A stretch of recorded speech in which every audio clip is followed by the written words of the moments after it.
Hi, everyone. Welcome back to the Chats with Chels podcast. I'm your host, Chelsea Miller. And I don't know if you can see, but I have a special guest with me today, and she is this way. Please welcome Grace Chao. She is a colleague of mine from Dr. Crystal Soul's lab at San Diego State University. She's currently in her fourth year in the cell and molecular biology major, and she is a soulmate. She is in the joint doctoral program that is basically SDSU's way of giving people PhDs. You have to collaborate with a University of California school, and she's doing that collaboration where she's studying cellular consequences of IDH1 mutations. And I had asked her before she came on what she hopes to do with her PhD when she gets it. And she said she would like to continue with large molecule therapeutics, specializing in antibody discovery and engineering. So, with a warm welcome, hi, Grace. I'm so happy that you're on this podcast with me. And let's jump right in. So, how did you decide that you wanted to go to grad school? Um, it's a loaded question because I had always been in the mindset of I'm never going to go to grad school. At least I'm never going to do my PhD because I knew from early on, like high school, that I wanted to go into pharmaceutical biotechnology industry, like work in a company to make drugs, basically. And so went through college, like undergrad college, got my master's because there was the housing crisis recession back in '07, '08, '09, and there were no jobs. And it wasn't until I landed at my current company, which I'm not sure if I'm allowed to say just because they have rules regarding social media. So I'm going to leave the company name out. Um, Sorry. That's okay. You can find me on LinkedIn though, I think. Um, I'll link your LinkedIn below. yeah. And so it wasn't until I found my current company and I was working for a few years that I thought, oh my gosh, I really enjoy this research. I really enjoy asking the questions that I'm asking. And my supervisor at the time was like, "Hey, maybe you should consider going to grad school." And I thought, "Well, what am I going to do there?" Right? Because to me, what I had seen from my grad students as an undergrad, they were just kind of floating around and it was just kind of the next thing for them to do to continue on with their education. And I didn't really want that for myself. And when I finally saw the value of what a PhD could mean for me career wise, then I said, okay, I think I might want to consider it. And that was kind of my journey in a nutshell. It's like a 10-year journey, but What yeah. attribute, like what value was that for you that you saw in, was it a future role within the company that you're working in, or what was that thing for you that said, yes, I'll do this? It was it was the critical thinking skills of what questions do I ask next to take this particular drug all the way through to say, yes, this can be a viable drug versus no, like we cannot use this at all. And so it's the thinking process along the way and asking what assays do we have to do? How do we have to show it? How do you know it's robust? How do you know it's rigorous? And who's going to care about it, right? Is it just you? Is it a nice to have? Like, oh, this is an interesting piece of information to know to contribute to science versus, no, you need to know this if you're going to put this in a human. And so I was seeing these scientists all around me asking all these crucial questions and coming up with different ideas and solutions. And I thought, oh man, I want to be like them. I want to do that someday.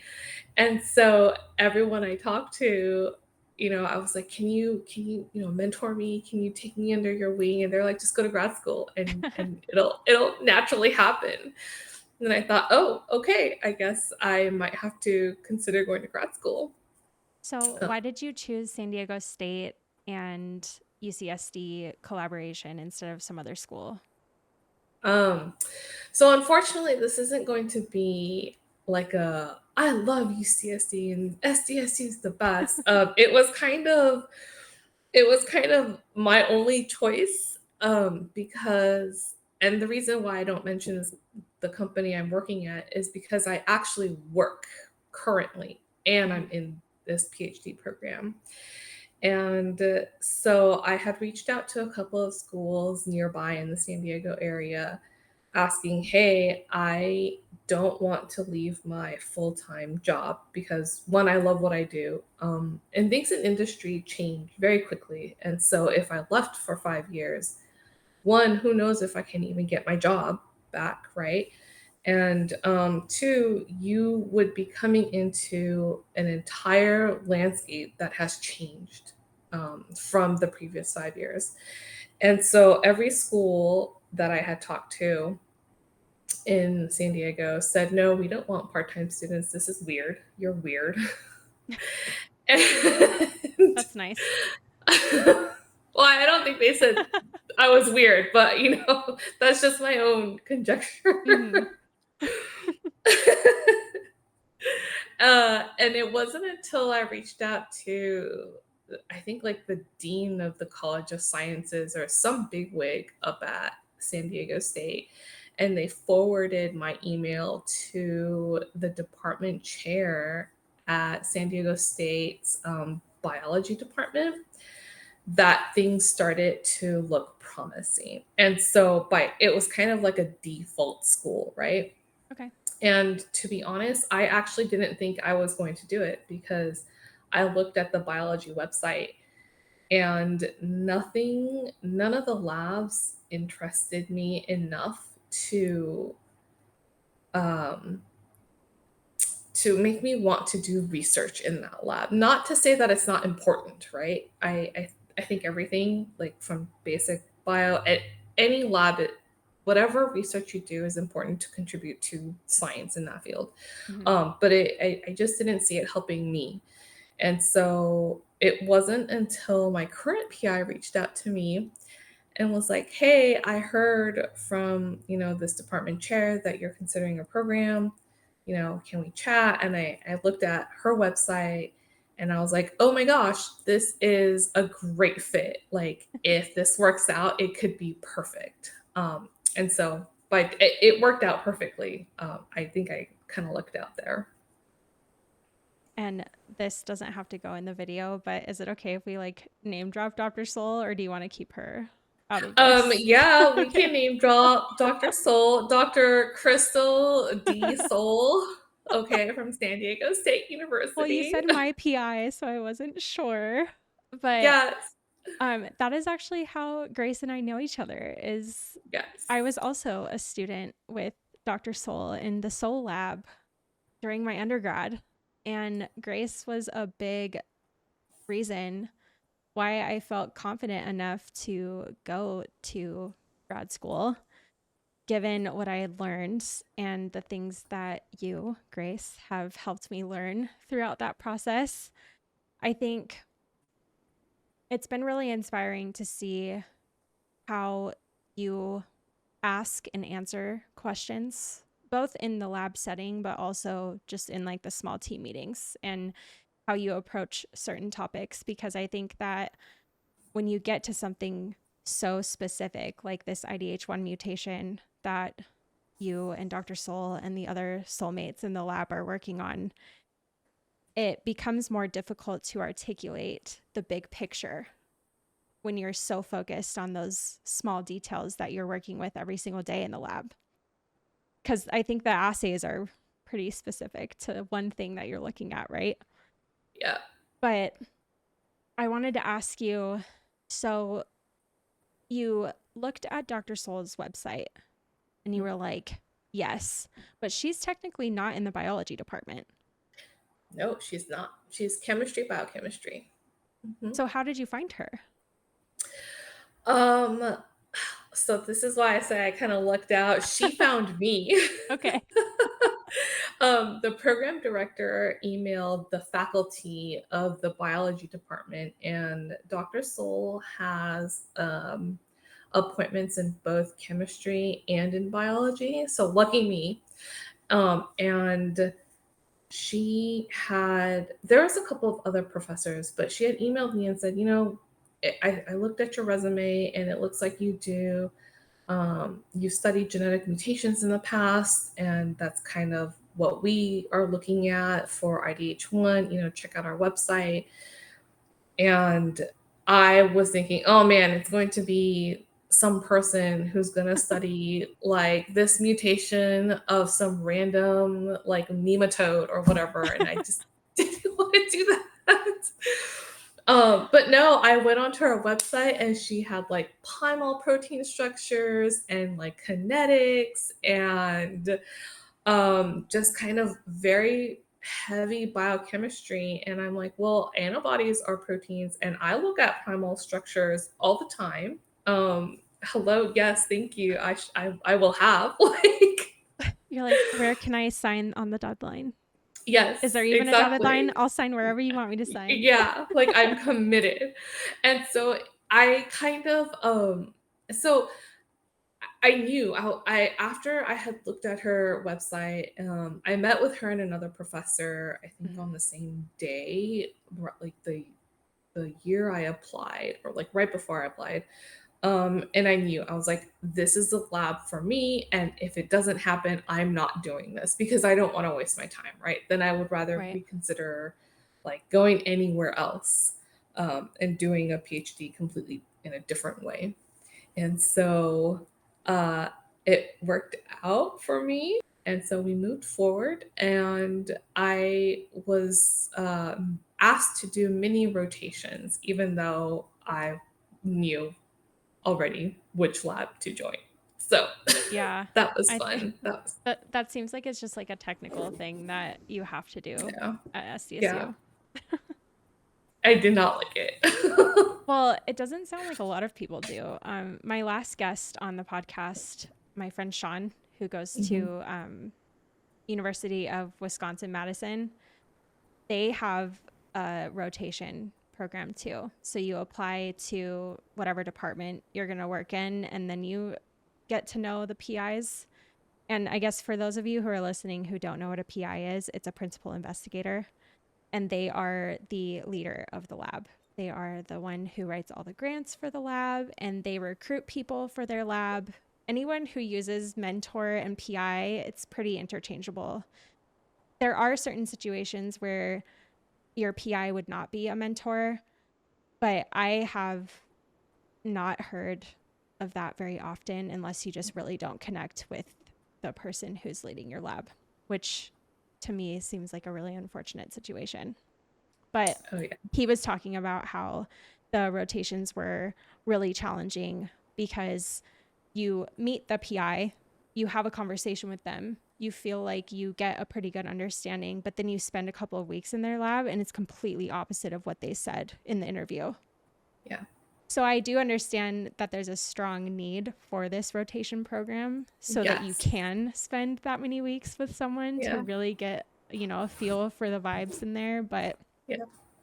I'm glad you already knew going into a state that you were going to select Dr. Soul and Yeah. that she was going to Yeah. select you too. Cause I think that's a really important thing to distinguish is it's a mutual deciding. It's not just one or the other most of the Right. time. Right. And I was actually nervous. I was like, is she going to want me? Because I kind of presented the situation and like my time commitments and what I was capable of. Yeah. And I gave her the choice of, this is okay to say no. And I'm not going to be like, there's no hard feelings. It's totally fine. Yeah. It's Well, I just, guess, sorry, go ahead. no, it's just if it would work or not for both people. Right. Well, it sounds like it did because she was very open and you were very open. But I think that's important to notice Yeah. is the person that you are asking to participate in lab stuff with, are they just as open to receiving things that you have to bring to the table, just as you would be willing to receive, their guidance on things that they probably know more than we do about. Right. I think I wanted to ask you too. Okay. I already know the answer to this question because I'm your Okay. friend, but my listeners do not. So, what skills do you normally practice in your daily lab activities when you're at the Soul Lab? At the Soul Lab, mainly I do a lot of cell culture right now in the Soul Lab. I think with my rotation, I did a little bit of cloning, and so that's pretty typical for me. Like it's nothing new that I had to learn. I've been venturing out a little bit in the Soul Lab, doing other things that I have not done before. So I started with LCMS, so that's liquid chromatography, Mass mass spectrometry. spec. Yes, and I that literally was just learned what that meant like really a month ago. ah. Like, I didn't put the liquid chromatography with mass spectrometry. I thought they were I completely see. different things. I And so I see. thought that LCMS was like an acronym for some other like weird way to analyze Uh, things, but it's literally a type of mass spectrometry. Yeah. And then there's GCMS, which is gas chromatography, which I'm also submitting samples for recently. So, yeah, the LCMS I was like, this is great. Like, I actually don't have to do MS for my work. I just submit samples, but, I kind of need to have an idea of is what is the data that people are showing me, does that align with what I know? Like, does it make sense, right? Because I could just see some peaks and they could be like, yes, it's the right thing that you're looking at. And I could be like, okay. But now that I have a better understanding of LCMS and just MS in general, I can say, oh, what's that little shoulder that's coming off? Like, what are you doing there with that, chromatography? Like that time doesn't look correct. And so that's kind of helped me technical wise, right? For me to ask critical questions about whatever samples I'm submitting. So that was really useful. I think what Really quick, else? I'm going to Uh-huh. put like a screenshot of what you're talking about, like just a picture of the Like a readout from a mass MSMS. spec. Yeah. Okay. Just so Okay. people who really don't know what we're saying right now know what they're looking at or know what we're Right. talking about. I will also link like a quick informational video for anyone who's actually curious to know what mass spectrometry is, like in more than just a picture. I'll put a link to a pretty informative video in the comment section or description box, whatever. But with the skills that you're doing, both the cell culture, the LCMS, the GCMS, Mhm.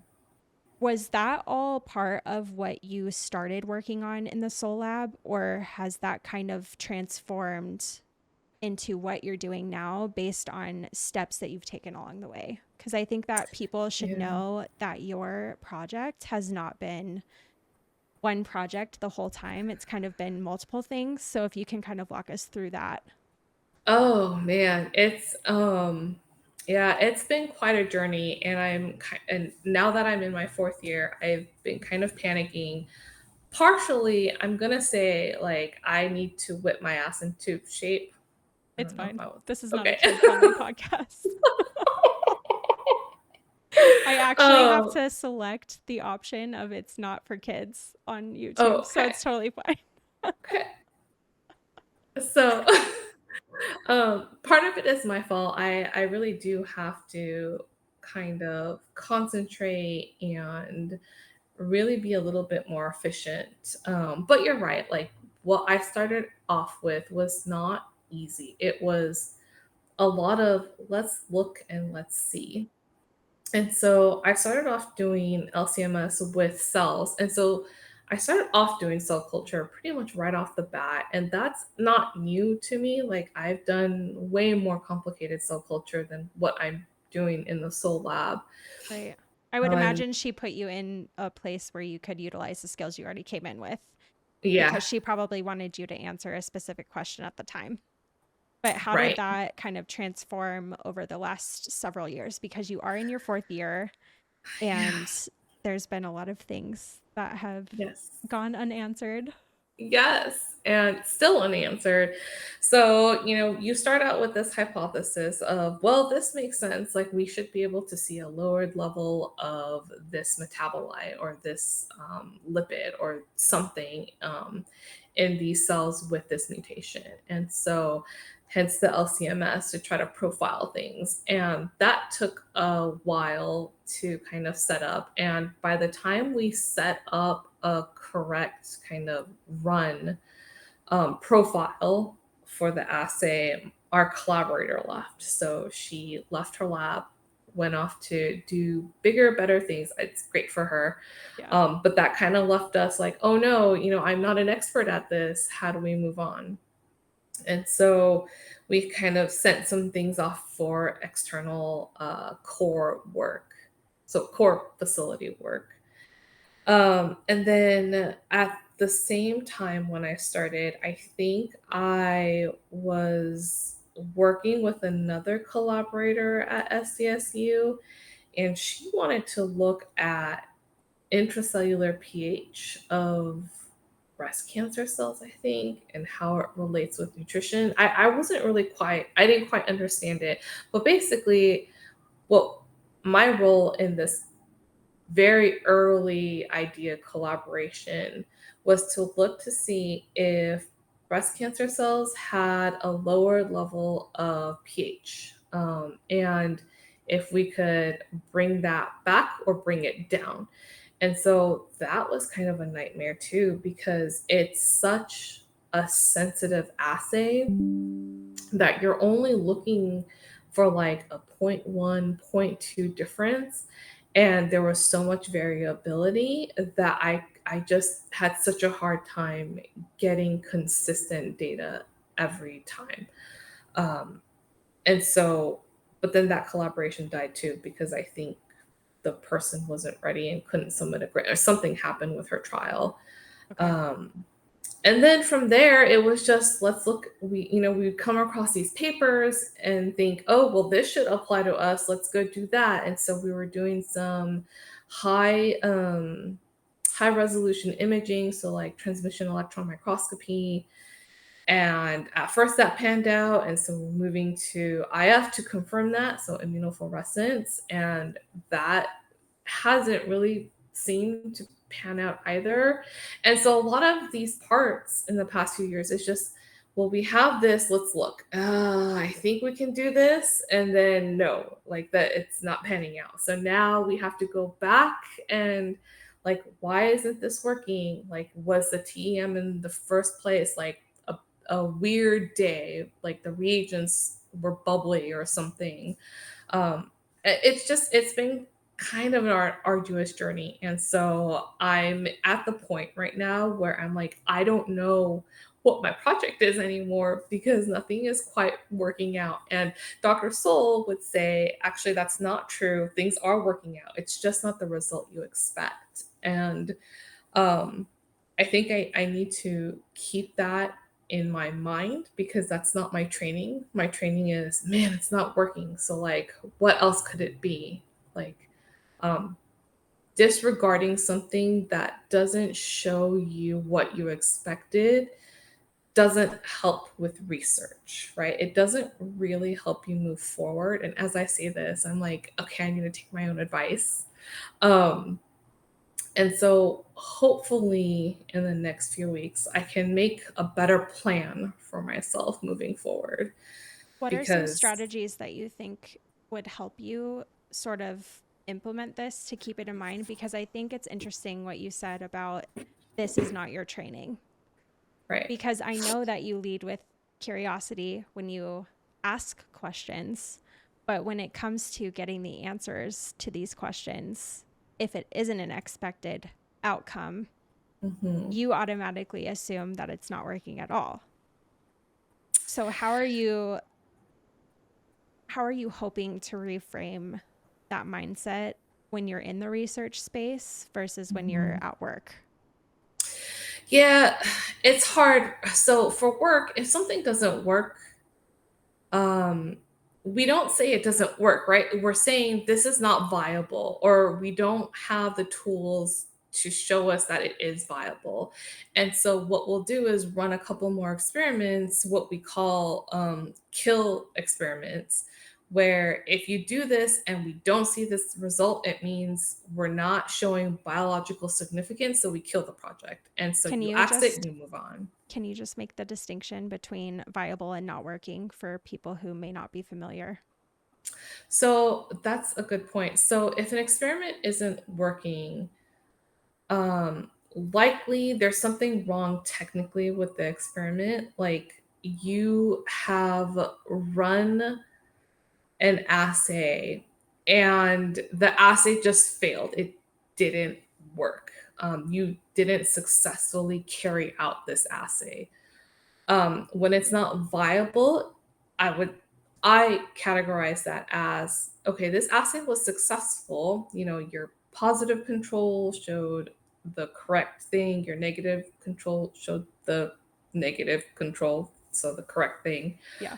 So your assay worked. It's just, hey, whatever you're trying to show, you haven't shown it, and so this isn't a viable either assay or path or target or something. It kind of depends on what you're doing, right? Yeah. So it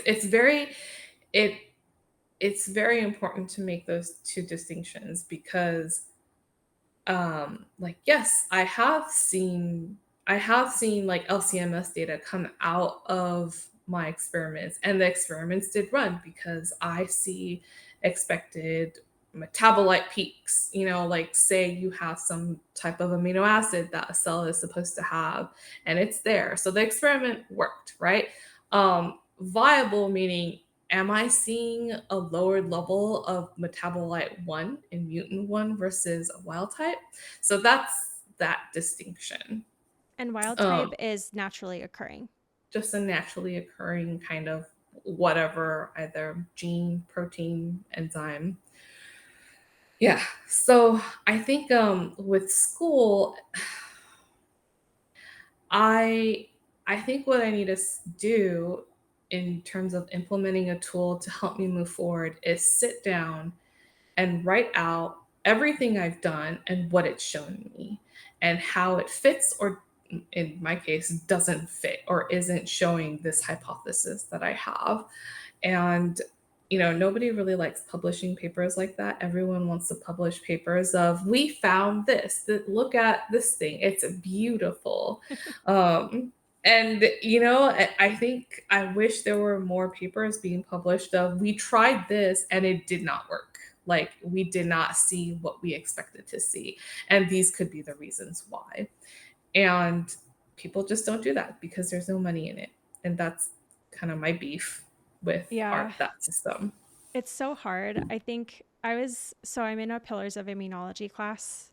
And Mhm. the reason this class is titled The Pillars of Immunology is because there is a certain like publishing area where these papers get indoctrinated into the pillars if they've exceeded a certain time frame since the finding happened. And this is dating back like even in the 60s and 70s. Like a Ugh, lot of these papers are just like foundational text for what has now been seen as like cutting edge and things that are so amazing, these findings and learning all about immunology stuff. But you make an interesting point. I would be hard pressed to find research as a whole to be successful if there weren't more papers saying this didn't work. yeah, And we're not really sure why, but we tried right, it. And here's what we did to try. So maybe you can do this and make some adaptations to my protocol and see if it works better for you. right, Because I think there's something really important to know about things that fail. And this is coming from what I'm learning from my mentor. She wants me to fail at everything first because yeah, it's easier and more, you know, it's an opportunity for a better learning experience when you've tried something and you've failed than trying something and getting it right the first time because you don't know what could go wrong.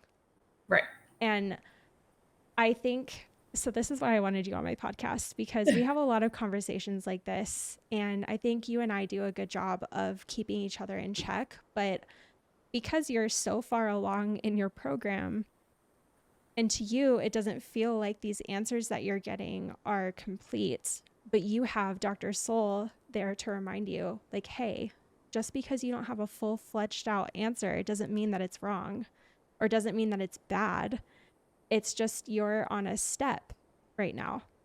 Yeah. And maybe that's what your project will be when you graduate, is that you nailed down a really solid step on your way to figure out whatever answers lie in the future, Yeah. whether it's for Yeah. you or for someone else who might take over your project when you leave. Right. And part of it also, it doesn't, what doesn't help is that I already have a job. And so I know that doing this PhD is kind of just, um, I don't want to say ticking a box, but it's kind of just something in addition to what I already have, right? Like I'm not going to be this PhD student that Dr. Soul has to send out into the world with like 3 beautiful papers of saying, look at my masterpiece. I've already kind of shown that with my work people, right? Where they're Right. like, yeah, you have all these qualifications, get this, show us that you can do this part, and you're well on your way. And so my mindset, and this is why I say it doesn't help, is like, well, it's okay if I don't show anything amazing. Like, it's okay that this is not showing me what I think it should show me. Um, and I don't know, I don't think Dr. Soul takes advantage of that, but I certainly do.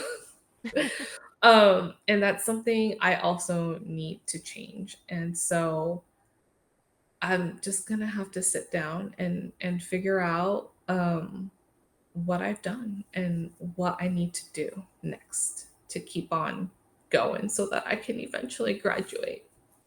This underlying question I'm hearing is, what's in it Mhm. for me? That's kind of like the What's in it for me? connotation that I'm feeling from you, is like, what's in it for me?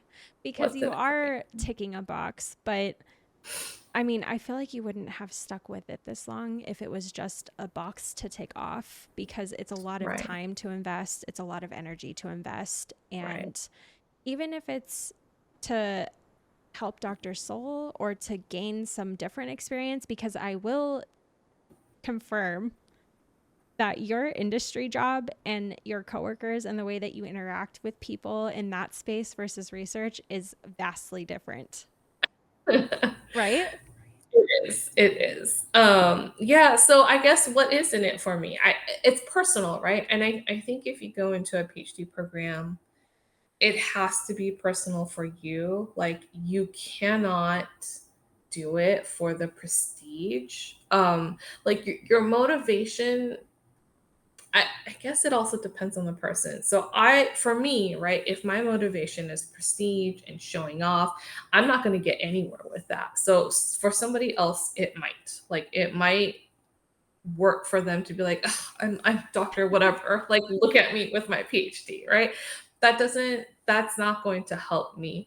I need to know what I'm doing, why I'm doing this, like, how is it going to help me grow as a scientist? And how am I going to take the skills that I'm learning from here and apply it to my job in the future.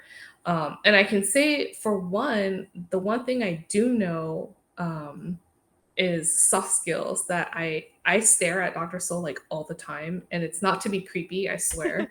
Like, and I told her this. I'm like, I'm looking at her body language. I'm looking at her expression. I'm trying to listen to how she phrases things, where the message is, you know, pick yourself up and you got to do this. But she says it in such an encouraging and kind way, that you feel motivated instead of dejected. So I'm listening to those words, I'm watching her body language. And I kind of want to take that with me and apply it to in the future how I interact with people. people, right? Because no matter what you do, you have to work as a team. Mhm. And so if I'm working with, our mass spec people, I can't just say, hey, do this because I need it. Thanks. Right. Like I have to say, we are a team. Like you are part of this project. Like let's see what your contributions are so that we can make the best molecule that we can. And so for sure, I'm taking that with me. Technical skills, I think at some point you can recognize as a scientist, hey, I can learn just about anything. I can do any wet lab experiments if I, you know the general principles behind it. You've built that foundational wet lab critical thinking skills of whoops, I added, too much concentrated salt and that's going to kill my enzyme, or I did not add reducing agent and now my protein is just oxidizing and going nuts and it's not going to work. So technical wise, you get to a point where you're like, yeah, you're not really going to learn that much more, and you can do anything. But it's really more about when you do an experiment, what is it answering for you? Like, what question is it answering? Or you have a question, what do you use to help you answer that question? And so that's kind of what I'm taking from it. And that's not it's those things aren't wrapped up nicely in a project, right? And Right. so it's harder for me to um connect with, okay, what do I need to do next to finish my project, if that Yeah. makes sense. No, it does. I think to repackage that in a way that I understand, I think it's more you're gaining experience interacting with other people and not necessarily the technical skills that require Yeah. you to be better at the bench because you have already been given opportunity to learn those skills in a setting that may have more resources than, Right. a research lab at a public college. Right. So I hear you. I think it's really important that you know that though, because the fact that you're striving to interact more readily with other people, but also to interact with them in a very compassionate, understanding, like I'm meeting you where you're at kind of way is much more important than a lab skill, in my opinion. And I think Yeah. while those technical skills are important for someone like me who doesn't have the same background in industry, I think that being able to interact with people and be able to show them that you can hear what they're saying and take it into consideration when you make decisions, that is how you build connection with people. That's how you network with people. And that's how you Yeah. actually encourage people to listen to what you have to Yeah. say. Yeah. It's really cool. I and that's kind of like so we have so for work we have a publication coming out, and it's nothing serious. It's a purification technique that Mm-hmm. for a protein that was really hard to purify, and this is part of my project. And I think it was, I kind of had to work really closely with our purification scientists to get this protein out. And so I was saying, hey, we need to do this. And he was saying, hey, we can try that. And I think in the beginning, we kind of didn't really understand what the other was saying. Um, and I don't really know how, like, what made us break through. And I think I was finally like, okay, let's do your way first. Um, and then it worked. And I was like, oh, I see what you were saying. Like, I didn't understand at first, but, after he did it, after understanding, what he did at the bench, I said, oh, okay, this makes a lot of sense. Let's keep doing that. Yeah. And then it worked. It worked for a couple other projects. And I told him, publish a paper and it's just going to be a methods paper, but just do it. And so we have that coming out in the next few months, I think, because it's been accepted. Um, As someone who and is working off of a methods paper, thank you. Oh, okay. No, seriously, the protocol that I'm using for my tube digestion is Uh-huh. a methods paper. Oh, yeah, they're so important. Like, people don't think about it because essentially it's like a formal protocol, right? You think, oh, you just do these steps and you'll get your protein at the end. But sometimes it's so hard because regular research papers will just go through uh just the basics or the like very generic, you add this for an hour, but okay, what's the composition of this Right. particular buffer and what temperature is it at? 37, is it at 25, is it at like 23 degrees, right? Like, do these small details make a difference? And so I'm having a lot of trouble right now with my one of my assays. It's a lipid peroxidation assay, and the paper that shows the result that I want to see in my cell lines, they just said we follow manufacturer protocol. And I'm like, okay, but did you really? Like, I don't like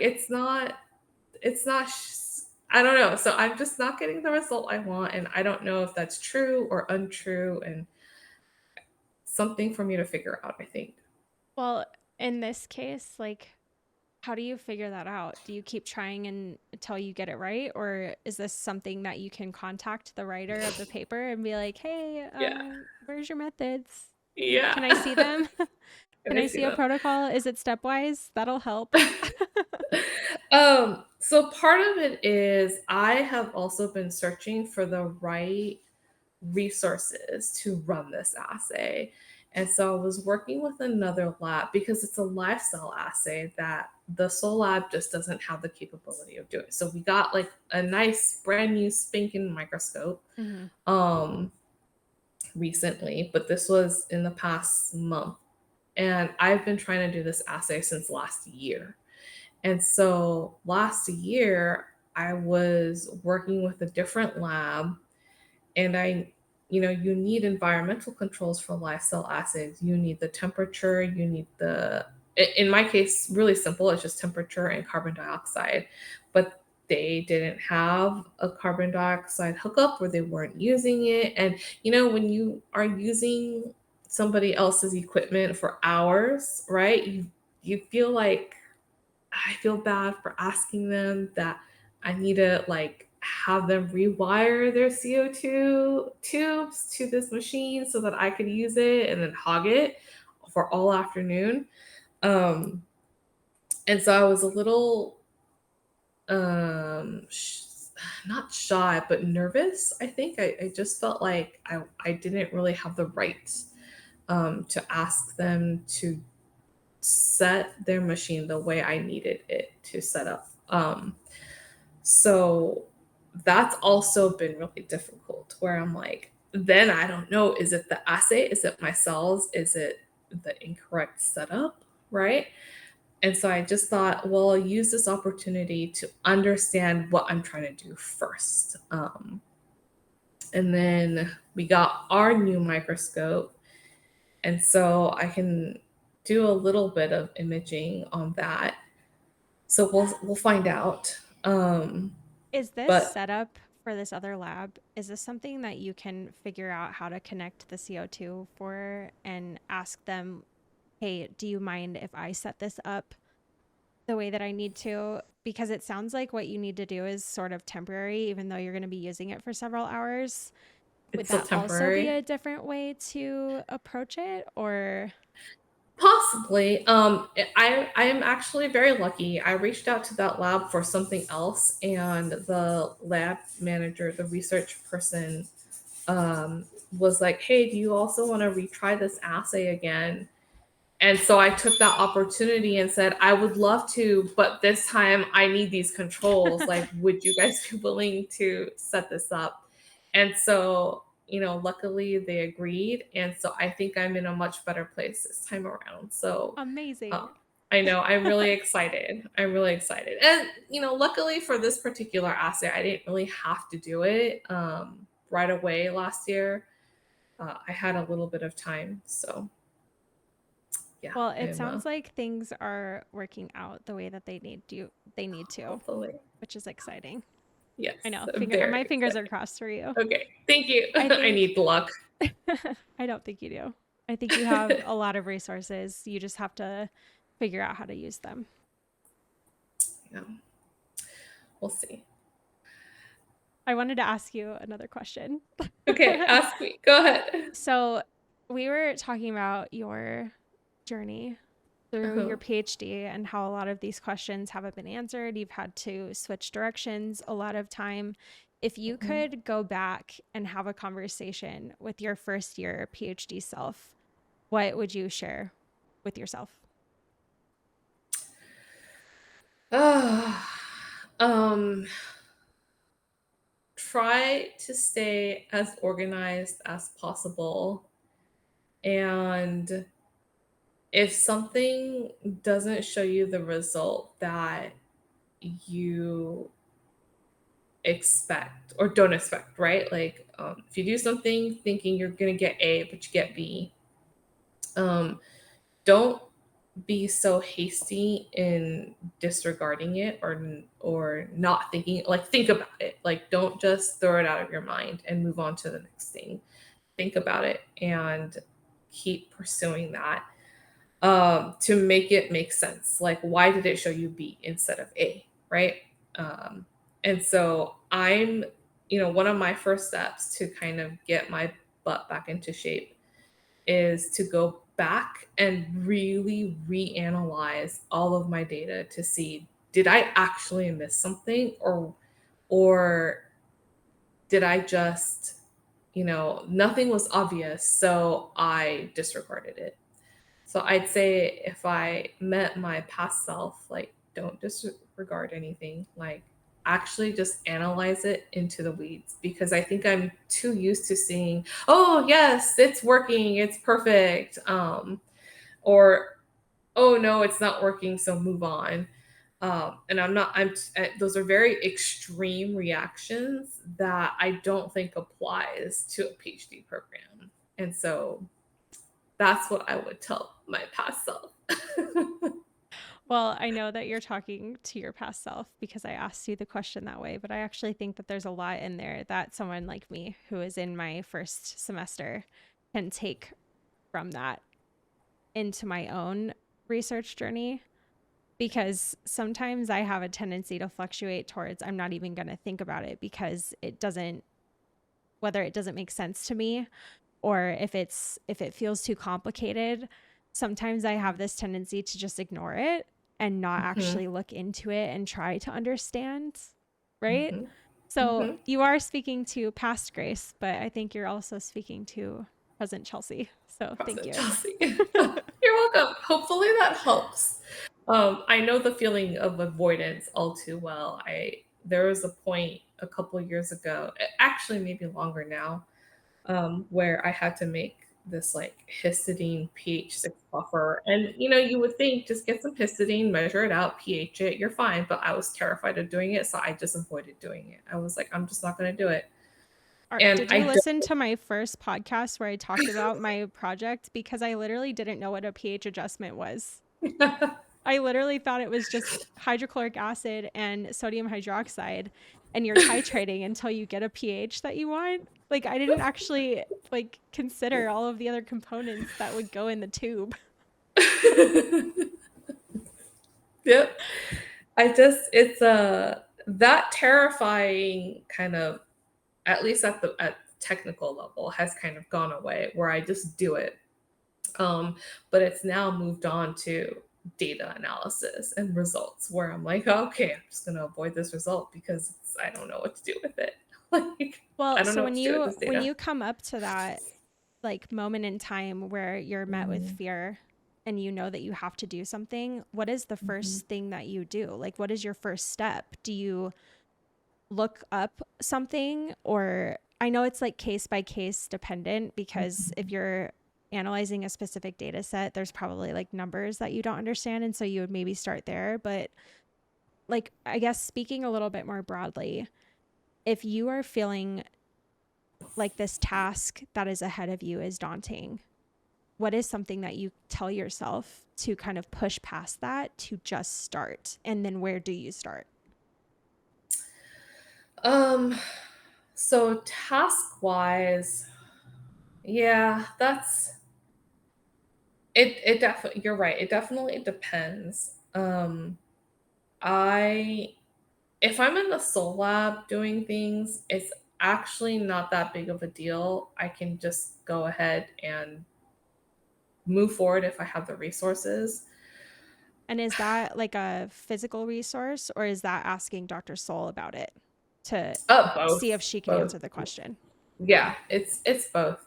Um, the harder part of getting to do it when it comes to like data analysis or why this isn't working, I actually haven't gotten to that point yet. So, going back to the lipid peroxidation data for my cell lines, I got this microscopy data using our microscope.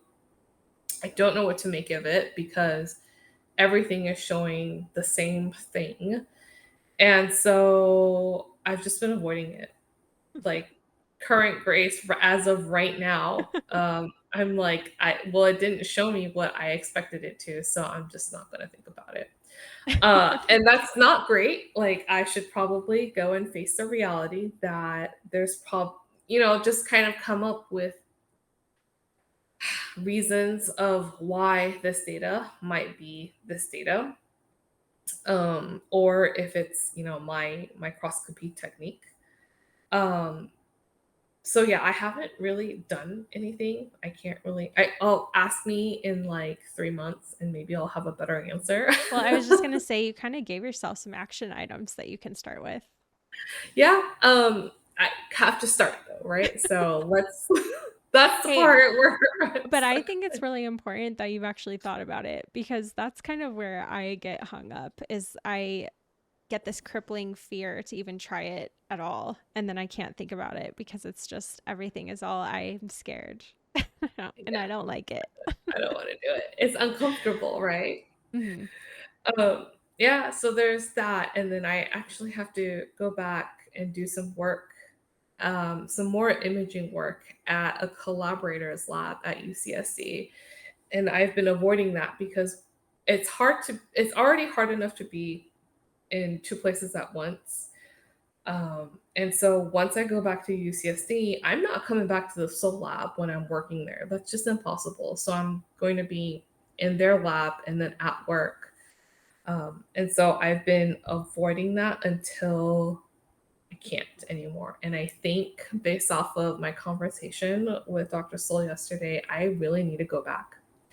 And I just have to do it. And she's very kind about it, but the underlying message was, you need to go and do this. Yeah.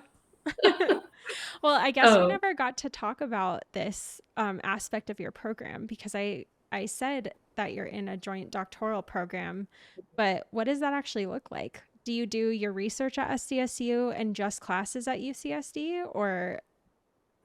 yeah, that's pretty much it. I think for the way our program works and the way California works, um, for Cal States aren't allowed to hand out PhD or doctoral diplomas. Only UC's, University of California, like the regents are. That's And correct. so, right, right. Unfortunately. Um, Although I think Governor Newsom just signed a bill saying that Cal States now can. Oh, And so cool. I think our chemistry department is going to be offering like their own chemistry PhD program. That would Anyway, be cool. so right? So it's not going to affect the current students. But so that's why it's a joint doctoral program. And you can have a joint doctoral program with any UC. So where I'm working with this math person who does a lot of stats for some of our work right now, and she's in a joint doctoral program with UC Irvine. And so it Ah, doesn't have to be UCSD. It depends on the program. Um, and for in my case, I think it's the same with the chemistry students too. We rotate at SCSU for about a year. And then our second year, we go off and take all of our classes at the same time as first year UCSD students in the biology department. And and so they have more classes to take, but we're done after a year. Then we come back and then we just do research for the rest of our time in our program. And then the reason why I am going back to UCSD now, I cursed myself because my last day of classes, I was like, I'm never coming back here again. This campus is too big and parking is terrible. But after we got some trans electron microscopy data back, the person was like, "Oh, we think this is this type of organelle." And I looked at Dr. Soul, and Dr. Soul looked at me, and neither of us knew what to do with this organelle because I am not an organelle person, and she is an entomologist. She would still know more than me anyway. And so I randomly Googled this. I think I Googled organelle UCSD PI or whatever, and this professor named Andreas Ernst popped up. And so I showed it to Dr. Soul, and I said, this guy does this and he does a lot of imaging. Can we ask him if he would love to collaborate with us or use his lab? And she met with him first on her own, thankfully. That's a shield for me, right? I don't have Right. to. And he is really nice. He is one of like the kindest professors at UCSC that I've ever met. His lab, like his students are really nice. They're really kind. They're really smart. They're so willing to just work with you. He is too. He's so smart, and he's like, yeah, just do it. And he's so patient, and I've had to ask him to explain things to me over and over and over again. And he's like, don't worry, this isn't your mindset, don't worry about it. And I'm like, thank you so much. But it was just a random thing, and he's like, we've got this microscope, come anytime. And that's why I'm going back to UCSC now. So I started over the summer doing some imaging, and I gotta go back. I found holes in some of our cells, Chelsea. Oh, Yeah, in a mutant cell. I was like, oh my God, there's holes in these cells, like in the mutant cells versus the wild type of like normal IDH1. I was like, holy shit. Uh, Sorry. you're good. And I got really excited, and then, we had this type of contamination, and so now I'm like, "Okay, well, is it real? Is it not?" Luckily, both lines are contaminated, so I thought, "Well, at least there's that, like, you're in the same background, Right. Yeah. and you're still showing a phenotypic difference." So, I think there might be something to go off of there, and, we're gonna see what happens. I'm really excited. I know. That I is know. really exciting. I I mean, it's know. so weird that you found holes in yourself. I'm like on I the edge of know. my seat. I can't wait to Yeah. hear what you come up I with know. when you I do should more probably show imaging. you. You Yeah, should. I'll show Yeah. you too, like a screenshot, like, "Look at these holes." And Well, if you do, I'll put it in here yeah, somewhere. holes in the cells. There's just like Okay, holes on the screen now. That's funny. yeah. Okay, so you have some holes in your cells, and I'll hopefully see them soon. But Yes. before we wrap up this session, I wanted to ask if I had missed anything that you wanted to talk about, or if there was anything that you feel like you needed to share with me or with anyone. So I think one of the best advice that I got going into this program, it wasn't really about the science. This one person kind of rudely said it, and I'm going to just repeat verbatim what he said. I think because I think the underlying message is extremely important. So if you're considering a PhD program and you rotate through your labs and you really like the science or the research of this one lab, but the PI is terrible, or the students, your gut is telling you the students are miserable, they're not really getting along with the PI. Don't pick that lab because this person said, you are not special enough to make it through 5 to 7 years of a program with a shitty PI. It will break you and you will hate every moment. So choose a lab that has a better PI where maybe the research is not something you are that interested in, because the PI will make you more interested in that research. You'll be much more motivated. So, for your listeners considering a PhD program, please take that and remember that as you apply through grad school and go through your rotations. I think that you had told me something similar when I was going through the process, and it all depends on your values. But I think that that should be at the highest top of your value list because it's true. Because if you work with someone who you hate, you're going to hate everything, and it's going to be a Mhm. lot more difficult, or you might even fail. So, Right. and that isn't really something that we want to fail at, you know? No, We start a no. PhD with the intention of finishing it, not quitting Right. halfway because you hate everything. Right. Right. Alrighty. Well, thank you so much for letting me ask you questions. And now we are going to have another session that I'm publishing next week where Grace flips the switch. I have a lot of people who want to ask me questions too. Every guest that I've had so far, you and Sean are like, now I want to ask you questions, Chelsea. Yeah. So tune in next week for another episode. And Grace, thank you for coming on. I'll see you soon.